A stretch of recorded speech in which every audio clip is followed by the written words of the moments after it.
এই দৃশ্য কিনা শেষে আমাকে দেখতে হলো, কিন্তু তবু আমার খুব জানতে ইচ্ছে করছে বাচ্চারা বুড়ি ভর্তি মোহর অলংকার সব ছড়াতে ছড়াতে যাচ্ছে কেন, আর গোপালের হাত দুটোই বা ঘাট থেকে বেরিয়ে দুদিকে ঝুলছে কেন?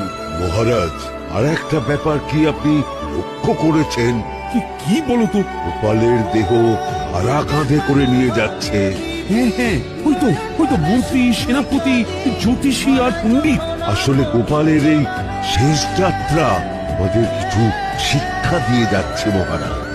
এই যে দেখুন, যারা গোপালকে সহ্য করতে পারত না, এখন এখন তাদেরই কাঁধে গোপাল যাচ্ছে। তার মানে শেষ পর্যন্ত কেউই কারোর শত্রু থাকে না, সবাই মান অভিমান করে